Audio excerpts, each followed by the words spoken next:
आप सब तो जानते ही हैं कि अपने देश भारत में हजारों वर्ष पहले सनातन धर्म की जो स्थापना हुई उसके मुख्यतः तीन आधार हैं। पहला अपहरण, दूसरा चीरहरण, तीसरा मर्डर, हत्या।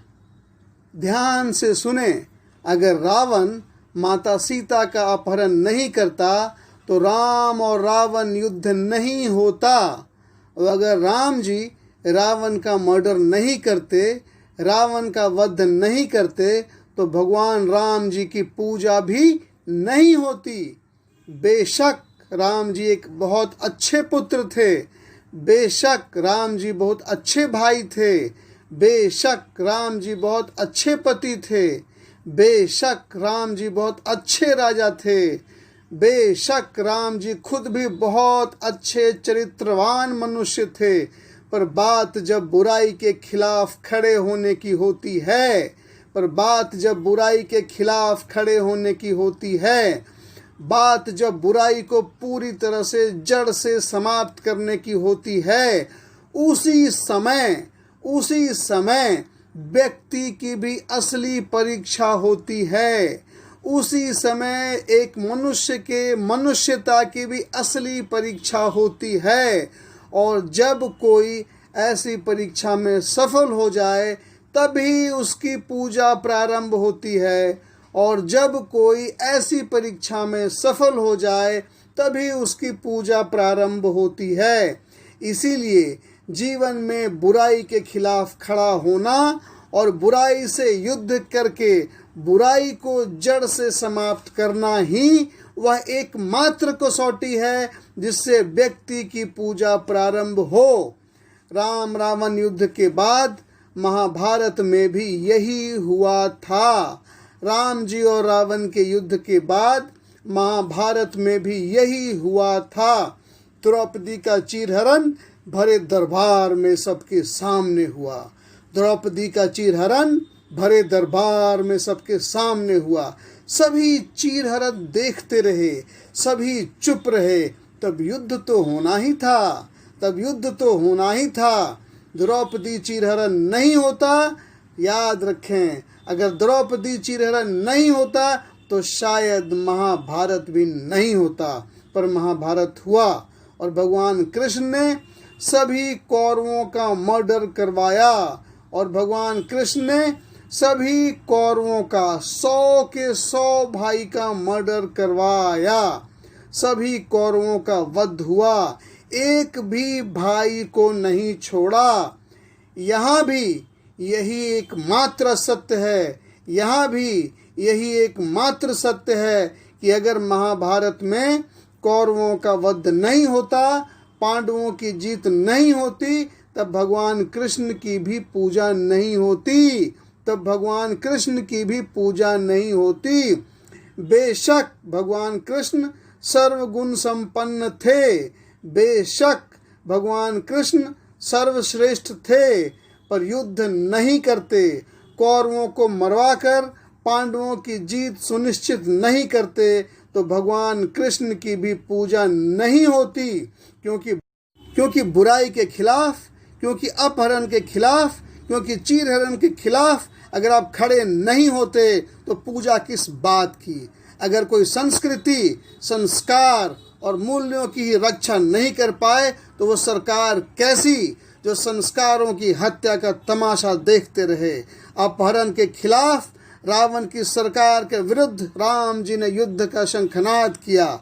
अपहरण के खिलाफ रावण की सरकार के विरुद्ध राम जी ने युद्ध का शंखनाद किया। तो चीरहरण के खिलाफ कौरवों की सरकार के विरुद्ध भगवान कृष्ण जी ने युद्ध का शंखनाद किया। जो सरकारें हमारे ही संस्कारों की रक्षा नहीं कर पाएं, जो सरकारें हमारे ही संस्कारों की रक्षा नहीं कर पाएं, उन सरकारों से युद्ध तो करना ही पड़ेगा। यही वो बातें हैं यही वो संस्कार हैं जो हम राम जी से और कृष्ण जी से सीखते हैं। यही वो संस्कार हैं जो हम रामचरितमानस से सीखते हैं। यही वो संस्कार हैं जो हम महाभारत से और गीता के उपदेशों से सीखते हैं। आइए अब हम आज की बात करते हैं। आइए अब हम आज की बात करते हैं। आज के हालात क्या हैं? रामायण में तो माता सीता का अपहरण हुआ और महाभारत में द्रौपदी का चीरहरण हुआ, लेकिन आज के समय में तो अपहरण चीरहरण छोड़ दें। आज के समय में तो अपहरण चीरहरण छोड़ दें। अब तो अखबार बलात्कार और बलात्कार के बाद हत्या की खबरों से भरे रहते हैं।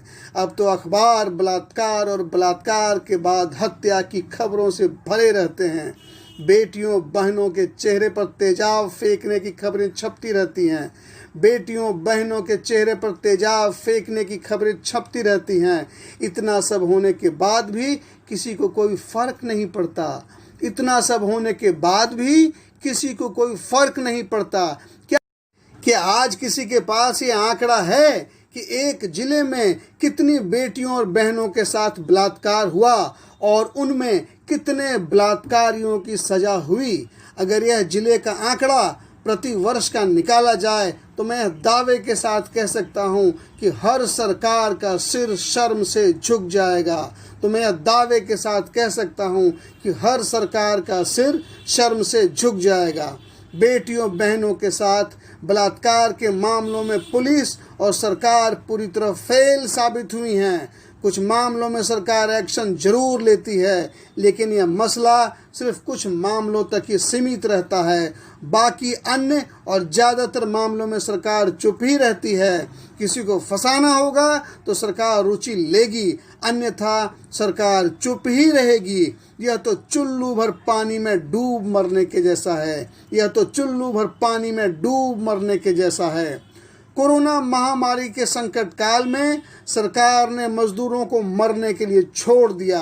हजारों लाखों मजदूर हजारों किलोमीटर की यात्रा तपती गर्मी में परिवार पत्नी और बच्चे के साथ करने को बाध्य हो गए। मजदूरों को सिर्फ पेट भर खाना चाहिए था, पर कोई भी सरकार पेट भर खाना नहीं दे सकी। समाचारों में भी मजदूरों की व्यथा को टेलीविज़न पर अच्छी तरह से नहीं दिखाया गया। समाचारों में भी मजदूरों की व्यथा को भी टेलीविज़न पर अच्छी तरह से नहीं दिखाया गया। पुलिस भी मजदूरों को परेशान करती रही, पर मुट्ठी भर ईमानदार पत्रकारों ने अपनी मेहनत के बल पर मजदूरों की दर्द भरी कहानी दुनिया को बताई। पर मुट्ठी भर ईमानदार पत्रकारों ने अपनी मेहनत के बल पर मजदूरों की दर्द भरी कहानी दुनिया को बताई। तब भी सरकारों को कोई फर्क नहीं पड़ा। तब भी सरकारों को कोई फर्क नहीं पड़ा। सरकारों के गोदाम अनाजों से भरे पड़े हैं, पर मजदूरों को सरकार ने अनाज नहीं दिया। पर मजदूरों को सरकार ने अनाज नहीं दिया। इसलिए सरकारों के खिलाफ लड़ना ही होगा। इसलिए सरकारों के खिलाफ लड़ना ही होगा। हमारे भगवान राम जी रावण की सरकार के खिलाफ लड़े। हमारे भगवान राम जी रावण की सरकार के खिलाफ लड़े। कृष्ण भगवान कौरवों की सरकार के खिलाफ लड़े। वैसे ही मजदूरों को और महिलाओं को भी सरकारों के खिलाफ लड़ना ही होगा। मजदूरों को रोजगार के लिए, मजदूरों को अपने ही प्रदेश में, अपने ही राज्य में, अपने ही जिले के आसपास रोजगार के लिए और महिलाओं को बलात्कार के खिलाफ खुद ही खड़ा होना होगा।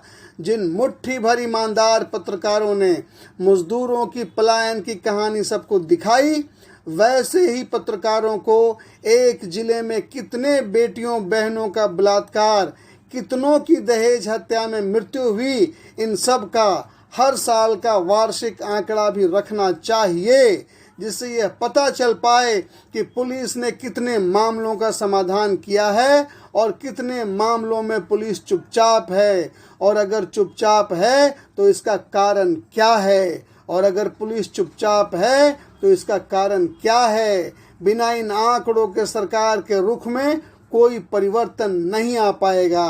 बिना इन आंकड़ों के सरकार के रुख में कोई परिवर्तन नहीं आएगा, क्योंकि सरकारी आंकड़े झूठे हैं, क्योंकि सरकारी आंकड़े झूठे हैं। समाज के पास कोई आंकड़ा नहीं। इसलिए एक वर्ष में कितनी बहनों बेटियों का बलात्कार हुआ, एक वर्ष में कितनी बेटियों बहनों की हत्या हुई, एक वर्ष में कितनी बेटियों बहनों को दहेज हत्या में मारा गया, यह आंकड़ा अगर पत्रकार नहीं जुटाएंगे तो सरकारी आंकड़ों पर भरोसा करना मूर्खता है। सरकारी आंकड़ों पर भरोसा करना मूर्खता है। बिना इन आंकड़ों के सरकार के रुख में आप कोई परिवर्तन भी नहीं ला सकते।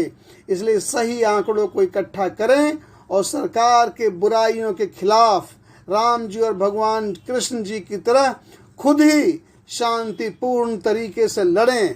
लोकतंत्र चुप रहने का तंत्र नहीं है, याद रखें। लोकतंत्र चुप रहने का तंत्र नहीं है। लोकतंत्र तो चुप्पी को तोड़ने का यंत्र है। लोकतंत्र तो चुप्पी को तोड़ने का यंत्र है।